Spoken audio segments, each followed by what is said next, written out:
Welcome to our latest episode, where we break down the most recent and critical developments in the ongoing geopolitical tensions involving the US, Russia, and Ukraine. Over the past week, we've seen an increasing level of uncertainty, negotiations, and heated exchanges between world leaders. And today we will analyze the key takeaways from Trump's latest comments on Vladimir Putin, the proposed ceasefire, and high-stakes battle over Ukraine's natural resources. In a recent interview with NBC News, US President Donald Trump expressed strong dissatisfaction with Russian President Vladimir Putin's continued fixation on Ukrainian President Volodymyr Zelensky. He described himself as very angry, indicating his frustration with Moscow's approach to negotiations. Strange enough, as Russia has been so keen to stop hitting Ukrainian cities with hundreds of drones each night. Oh, they didn't. Casualties mount with each passing night, and objects like a hotel in Dnipro, energy infrastructure in Odessa, and a military rehabilitation hospital being targeted with strike drones in Kharkiv. However, despite this strong rhetoric, Trump also reaffirmed his historically positive relationship with Putin, stating that his anger would dissipate quickly if he does the right thing, indicating that the shuttle diplomacy process is still ongoing and could possibly bear fruit in the views of the American administration. If Russia and I are unable to make a deal on stopping the bloodshed in Ukraine, and if I think it was Russia's fault, which it might not be, but if I think it was Russia's fault, I am going to put secondary tariffs on oil, on all oil coming out of Russia. Donald Trump, President of the United States. This dual approach, publicly criticizing while maintaining diplomatic channels, has been a consistent theme in Trump's foreign policy for years. Notably, he has threatened new economic measures, including imposing 25 or 50% tariff on Russian oil should he determine that Russia is stalling the peace process. However, as seen in past months, these threats have not yet translated into concrete action. In another statement, Trump mentioned that Putin faces a psychological deadline for agreeing to a ceasefire in Ukraine. Although he did not specify a date, these remarks suggest that the US administration is growing increasingly impatient with Russia's slow pace in peace negotiations. Trump also acknowledged that Russia might be deliberately prolonging the process to gain more ground on the battlefield. Finnish President Alexander Stubb, who recently met with Trump, suggested that April 20th is a good time for an unconditional ceasefire. However, no official commitments have been made, and possibly the Russians are waiting for their symbolic date, May the 9th, the Victory Day in Russia. We can repeat and all that stuff. The cult of victory over Germany in World War II, with which they were first allies in invading Europe, is widely used in modern Russian propaganda and will surely provide for a beautiful date to end the war for the Kremlin agenda. But we shall see. A major point of contention in US-Ukraine relations has emerged over a new proposed minerals deal. Trump accused Zelensky of attempting to back out of a deal that would give the US significant control over Ukraine's natural resources. He warned that backing out could have serious consequences, saying that he's got some big problems if he refuses to proceed, meaning Volodymyr Zelensky. This statement has sparked concerns about the true motivations behind the US financial and military aid to Ukraine. While Ukrainian President Volodymyr Zelensky has assured the public that he will openly communicate any concerns regarding the latest US-Ukraine minerals agreement if it presents any risky elements for the country. Speaking at a press briefing on March 28, Zelensky emphasized that Ukraine will not sign any deal that threatens its path to European Union membership or imposes debts related to past US aid. I think that Ukrainians in general know me very well. I think there is no need to doubt that. If there are any risky things for us, I will certainly communicate all this without any secrets with our society. Volodymyr Zelensky, President of Ukraine. The new minerals agreement, officially received by Ukraine on March 28, outlines a joint extraction framework between the two nations. The deal proposed the creation of an investment fund which would collect 50% of all revenues generated from Ukraine's natural resources. The Ukrainian government had initially intended to use these funds for reconstruction efforts, but key operational details remain undecided. Zelensky, for his part, made it clear that Ukraine will not accept any agreement that could jeopardize its aspirations to join the European Union. And Bloomberg reports that Kyiv suggested request revisions for the deal, seeking greater investment and clarity on how the joint investment fund would operate. Despite Trump's push for the deal, the lack of security guarantees for Ukraine in exchange for the resource access remains a significant sticking point. And US President Donald Trump has played a direct role in shaping this deal. In March, he expressed a desire to renegotiate it, calling for a bigger and better agreement, and reports indicate that his administration initially sought to include US control over Ukraine's nuclear power plants, all of them, an aspect that for now has been removed from the latest draft. Despite official statements, many Ukrainian officials remain wary. Ukrainian lawmakers claim to have reviewed the latest draft and noted that while the agreement does not mention nuclear power plants or ports, it grants the US significant influence over Ukraine's state and private mining operations, notably absent from the deal. Any explicit security guarantees from Washington. As negotiations continue, one thing is clear. This deal carries significant geopolitical weight. Will Ukraine be able to secure terms that benefit its reconstruction while maintaining sovereignty over the resources? And how will this impact its future standing with the European Union? So hello everyone, Mr. Jonathan Fink in our today's episode, the author and host of the Silicon Curtain podcast on YouTube. Be sure to check his channel out. Hello.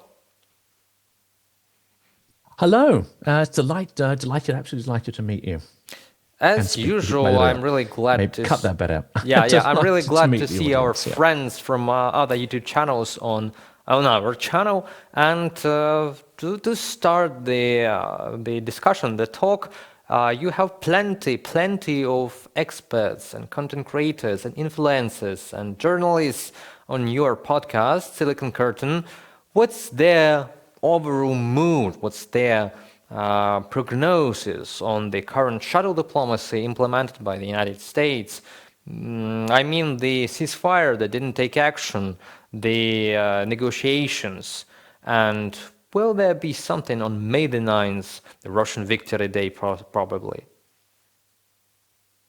I think my channel, and this is a very conscious decision, is fairly unique in its approach in that I try to get at least 30% of the guests on the channel, especially talking about these kind of issues.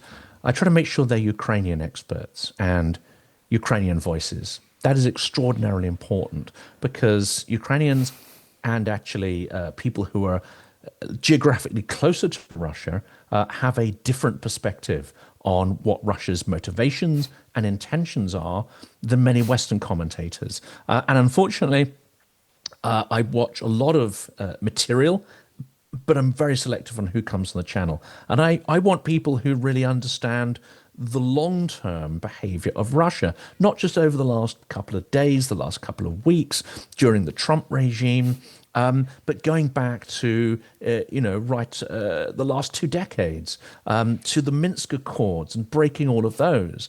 And in the long term, you see a consistent pattern of behavior that you need to ignore all the words. You need to ignore all the fluff and the smoke and the noise that goes on about this shuttle diplomacy. Because until something actually happens, then it's all entirely meaningless.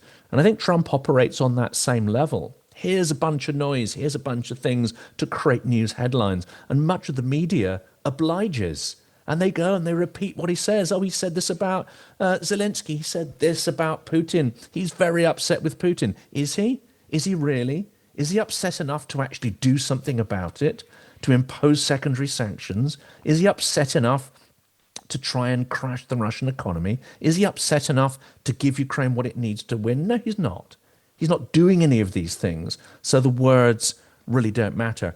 And I think certainly many of the Ukrainian guests, and certainly many of those who are, I would say, more from the Baltics, Poland and Finland and so on, They understand that this is just all part of, it's another form of warfare. Negotiation is warfare until you stop fighting, at least where Russia's concerned.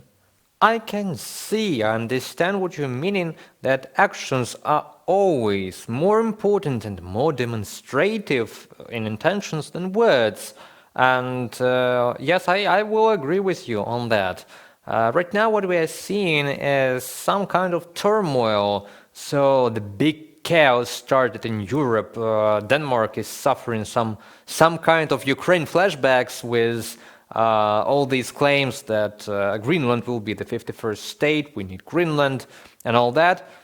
It all reminds me, the story of Crimea, Ukrainian Crimea being occupied by Russia. God forbid that happens with Greenland inside NATO alliance, and it's more maybe a destructive maneuver. But really, I see they having Ukraine flashbacks right now, and they don't like it.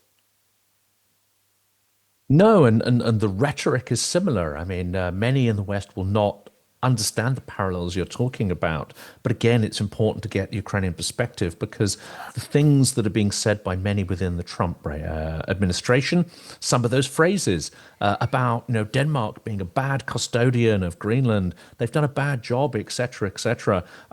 This is exactly the kind of rhetoric that we heard in the run-up to the little green men that appeared in Crimea, and then, of course, the Russian-backed so-called insurgent forces. We now know that there may well have been some local insurgents, but of course there were many sort of GRU agents, there are many Russian military operatives, and indeed the whole thing had much more alignment with Moscow than has ever sort of been admitted or even acknowledged by many of the experts.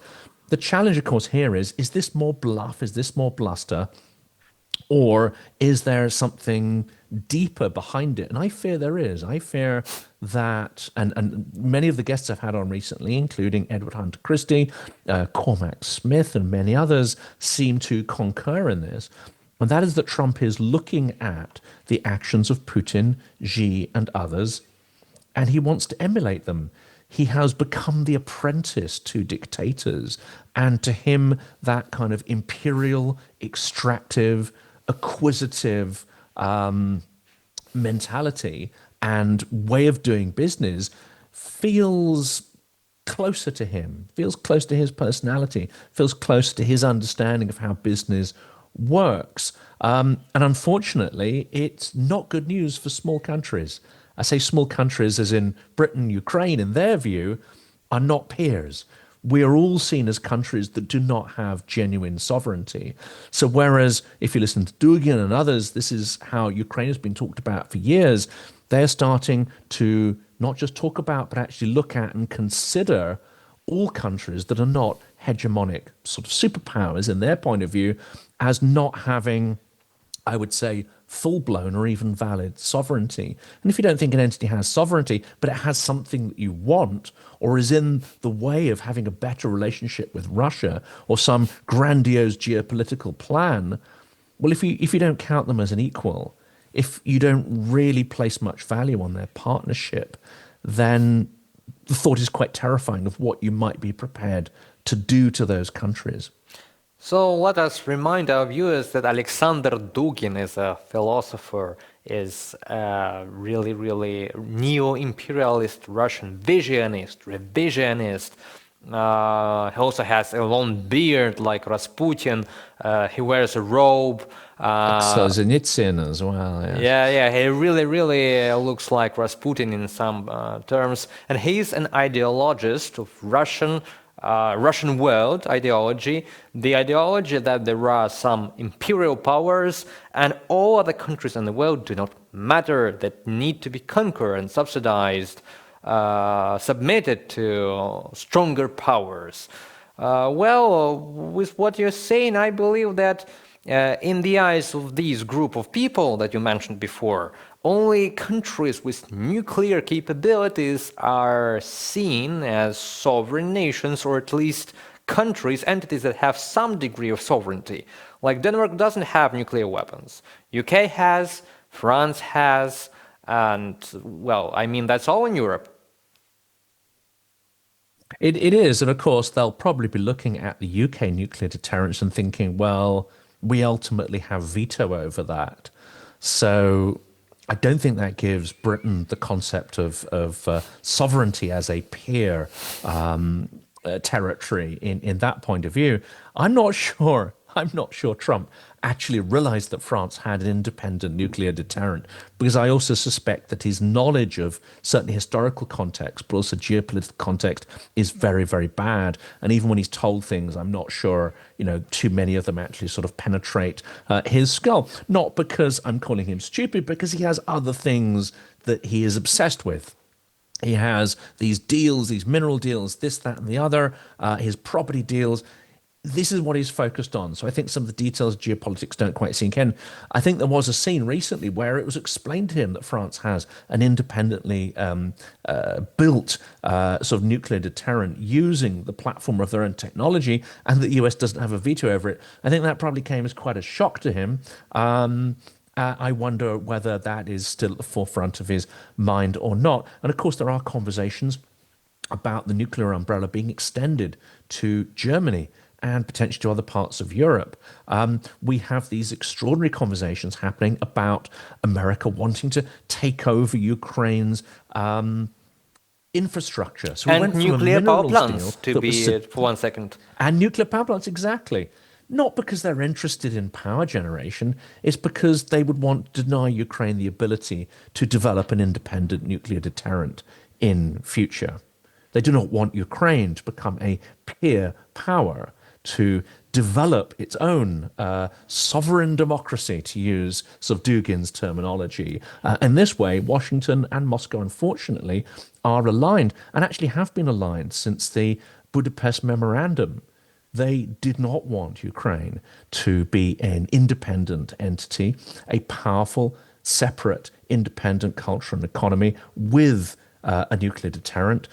This isn't just Trump. This isn't new.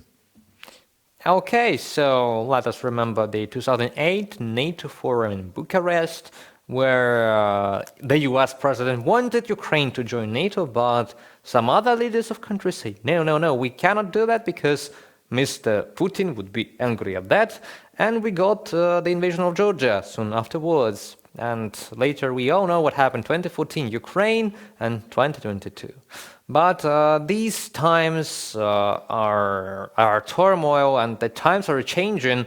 And let us really hope that something good will come out of all these chaos. So we know that usually out of time of stability usually comes a chaos, and in the heart of chaos something stable and ordered, yes, peace and order comes out of chaos. And let us hope that it will be positive for us, for democracies, for sovereign democracies, and not for such philosophers as Alexander Dugin. Let's definitely hope so. And one, let's say, sort of silver lining may well be that Europe steps up to defend itself, to develop an indigenous, strong indigenous military-industrial complex, plus the will and cohesion to use it to genuinely sort of push back threats from these so-called, hegemonic imperial blocs. And I think that will only work if Ukraine is absolutely at the heart of that. That, if it comes to pass, could be an extremely positive thing that emerges out of all of this absolute horror and suffering and tragedy and loss. Well, returning to internet jokes, there's been an already now old joke, it has a couple of years behind it, that Putin made NATO a real military alliance again.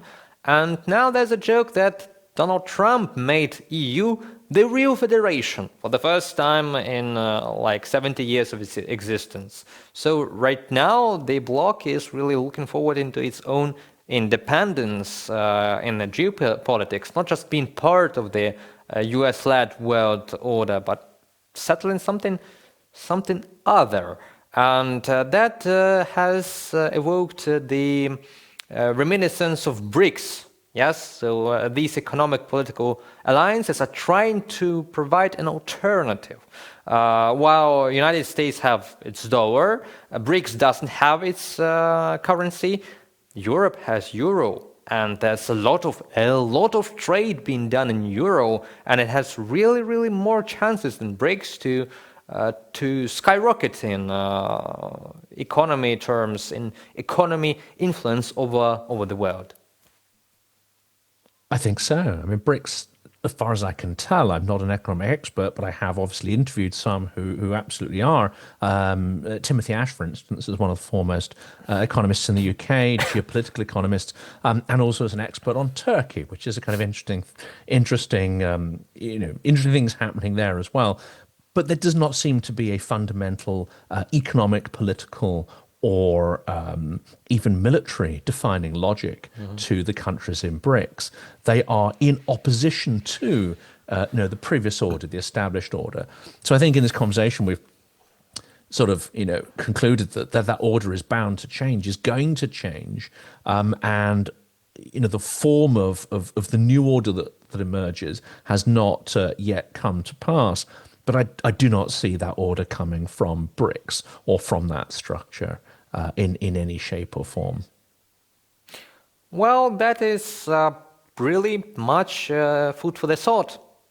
I believe that would be all our discussion for today. Thank you, Mr. Fink, for being with us in UATV studio. It was a fun conversation, an honest one. Really, sometimes you've got more like analytics and you go deep and deep, but today we had some kind of conversation with jokes, and I really enjoyed it. I hope that our viewers too. Thank you. Yes, it's a great pleasure to be on and hopefully challenge a few sort of ideas and preconceptions people may have. Yes, be sure to check this interview, maybe share it on your channel, and comment in those comment section if there would be some provocative questions from our commentators, beloved commentators, and trolls, possibly, towards the position of yours that we have demonstrated in this episode. The situation remains fluid, with high-stakes negotiations, geopolitical maneuvering, and economic threats shaping the path forward.